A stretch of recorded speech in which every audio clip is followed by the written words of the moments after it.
Dagurinn í dag gæti verið sá síðasti í mannskæðasta stríði í sögu Gaza. Vopnahlé tekur gildi klukkan 8:30 í fyrramálið. Mögulega hefur það í för með sér frelsun allra gísla og varanleg stríðslok. Fjármálaráðherra segir mikilvægt að skoða kosti og galla þess að taka upp innlent greiðslumiðlunarkerfi. Núverandi kerfi sé dýrt fyrir almenning og geti ógnað þjóðaröryggi. Samfélagsmiðlunum TikTok verður að óbreyttu lokað í Bandaríkjunum á morgun. Notendur eru uggandi og áhrifavaldar óttast að missa lífsviðurværi sitt.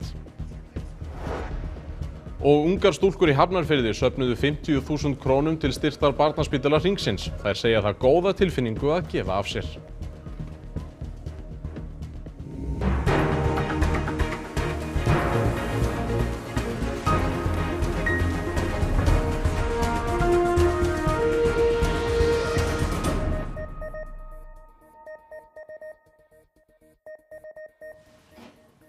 Gott kvöld. Við erum aðeins seinna í loftið en venjulega. Það voru smá tæknilegir örðuleikar hérna á en biðjumst velvirðingar á því. En vopnahlé verður gert á Gaza í fyrramálið. Þetta varð endanlega ljóst þegar ríkisstjórn Ísraels samþykkti vopnahléstillögur í gærkvöld. Vonir standa til að dagurinn í dag verði síðasti dagur þessa mannskæðasta stríðs í sögu Gaza. Stríðið á Gaza hefur geisað nær viðstöðulaust frá 7. október 2023 þegar Hamas gerði árás á Ísrael. Tæplega 2.000 Ísraelar eru sagðir hafa verið drepnir síðan og nærri 47.000 Gazabúar. Minnst 33 gíslar í haldi Hamas verða frelsaðir strax á morgun og palestínskir fangar fá einnig frelsi. Sjúkrabílar og vörubílar með mat og nauðsynjar bíða við landamæri Egyptalands og Gaza. Aðeins nokkrum klukkustundum áður en hléið tekur gildi var þessi 4 manna fjölskylda drepin í eldflaugaárás Ísraelshers. ايش الهدنه اللي قبل بساعات بموتونا وبقتلونا الله يرحمنا. Frá því að vopnahléssamkomulag var í höfn á miðvikudag Ísraelshersaður hafa drepið 116 íbúa Gaza. Bæði í Ísrael og í Palestínu bíða aðstandendur gísla og fanga eftir langþráðum endurfundum við ástvinni. بتكون يوم الأحد مناسبة عجيبة يعني سبحان الله. يعني بتتصادف عيد ميلاد أسامة 19/1/2006 هو ببلش في سنة 20 بكون مخلص 19 بلش في 20 وكأنها فرحة سبحان الله بسنة جديدة فرحة بمن ربنا الإفراج عليه إن شاء الله. Sumir bíða þó öllu heldur eftir sálarró en endurfundum. Fjölskylda Inbar Haimana sem lést í haldi Hamas berst fyrir því að fá jarðneskar leifar hennar heim. Eitthvað sem gæti tekið mun lengri tíma en að fá gísla á lífi heim til Ísraels. We want a grave where we can find ourselves crying for her and lighting a candle and these kind of things, and still we don't have her body back. And it's like Inbar was not only murdered, but she's not with us. She's not back home yet, and we are just waiting for her to come back. But we are not so optimistic now. Aftur hingað heim. Meta þarf kosti og galla þess að taka upp innlent greiðslumiðlunarkerfi, segir fjármálaráðherra. Ástandið í heiminum breyti áherslum í þeirri vinnu. Fréttastofan hefur undanfarið fjallað þörfina fyrir innlent greiðslukerfi. Forstjóri reiknistofu bankana hefur sagt að koma verða á varaliðum gerfinhetti, rofni sambandum sæstrengi. Framkvæmdastjóri greiðsluveitu Seðlabankans talar á svipuðum nótum og í frumvarpum breytingar og lögum Seðlabanka Íslands kemur fram að kostnaður almennings vegna greiðslumiðlunar sé 50 milljarðar króna árlega sem mun meira en annars staðar á Norðurlöndunum og leiðir til hærra vöruverðs. Þá séu innviðir greiðslukorta ekki á íslensku forræði og málið hafi ítrekað verið rætt í þjóðaröryggisráði vegna aukins óráa í alþjóðasamfélaginu. Fjármálaráðherra tekur undir að kostnaður íslenska neytenda að erlendu kerfunum sé hár og að það kalli á endurskoðun sem og öryggisþáttinn. Á móti þurfa að skoða kostnaðinn við rekstur og þróun greiðslukerfis. Nú hefur Seðlabanki verið að skoða þetta lengi. Er þetta í pípun? Þetta er í vinnslu en það er alveg ljóst að breytingar bæði á kostnaði neytenda en kannski ekki síst í viðsjálfverðum heimi á hættumatinu varðandi tengingarnar við útlönd munu þetta breyta áherslunni á vinnumálsins. Daði Már segir að skoða verði málið heildstætt. Verði niðurstaðan sú að hagsmunir séu verulega jákvæðir, setji það málið í frekari forgang. Hvenær vitum við það? Við vitum það mjög fljótlega. Og aftur út í heim því svo gæti farið að samfélagsmiðillinn TikTok verði óaðgengilegur í Bandaríkjunum frá og með morgundeginum. 170 milljónir bandaríkjamanna eru á TikTok og sífellt fleiri nýta sér miðilinn til að afla sér tekna.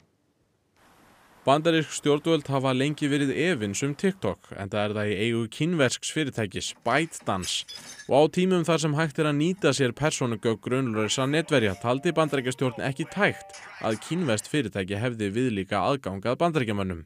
Með lagasetningu í apríl í fyrra var TikTok bannað, nema ByteDance seldi miðilinn bandarískum aðilum. Það tókst ekki og ByteDance fór í hart, sögðu það brjóta á tjáningafrelsi Bandaríkjamanna að banna TikTok. Hæstiréttur Bandaríkjanna úrskurðaði í gær að svo væri ekki og því verður hægt að fullnusta TikTok bannið. Óljóst þó hvert framhaldið verður og í dag tilkynnti ByteDance að við slíka óvissu yrði ekki unað. Skýri Bandaríkjastjórn ekki betur frá því hvernig banninu verði framfylgt, skrúfi fyrirtækið fyrir aðgangað TikTok í Bandaríkjunum. Bandarískir notendur TikTok hafa því margir hvatt miðilinn síðustu daga. Ef þið eruð á TikTok, þá hafið örugglega tekið eftir að bandaríski TikTokarar eru að kveðja og margir bandaríski notendur eru að færa sig yfir á Rednote, sem annað kínverskt forrit. Fyrir flesta kveðjustundin ekki ýkja harmþrungin, en fyrir marga málið graf alvarlegt.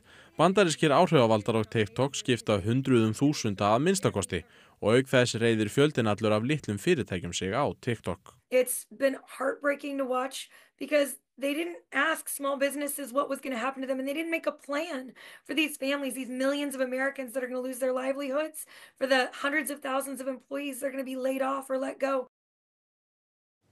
Og svo þetta, 2 12 ára stúlkur úr Hafnarfirði söfnuðu 50.000 krónum til styrktar barnaspítala Hringsins. Söfnunarféð notuðu þær til að kaupa leikföng fyrir spítalann. Viktoría og Sóley hafa verið bestu vinkonur frá því í leikskóla. Í haust ákváðu þær að styrkja barnaspítalann og bökuðu meðal annars yfir 100 bollakökur sem þær seldu nágrunum sínum. Við bara vorum í daginn, bökum ógeðslega mikið, vorum næstu heilan dag að gera það. Og hvað? Það tók rúman svona eins og ég hafi vitað af því, þá held ég hafi tekið svona 5 klukkutíma að baka og gera allt. Og það var bara mjög gaman að hafa svona skemmtilega stund með vinkonum minni og bara fólkin sem var með mér, mömmu minni sem við vorum að baka. Þær segja það góða tilfinningu að gera góðverk. Í dag fóru þær með söfnunarféð í leikfangaverslun í Hafnarfirði og keyptu dót sem þær vona að gleðji börnin sem dvelja á spítalanum. Við vildum vera góðar og það mörg börn sem að þurfa að vera það á hverjum einasta degi, ár og eitthvað þannig. Og við vildum gera góðverk og hjálpa þeim líða betur. Já. Sumir til dæmis á barnaspítalunum sem jafnvel alvarlega veik og líður illa og þá fá þau til dæmis fullt af skemmtilegu dóti og nýju dóti sem gæti glegt og kátt, þau vera mjög glöð. Stelpurnar hvetja önnur börn til þess að láta gott af sér leiða. Gerðu það sem hjartað þitt segir að þú ætti að gera.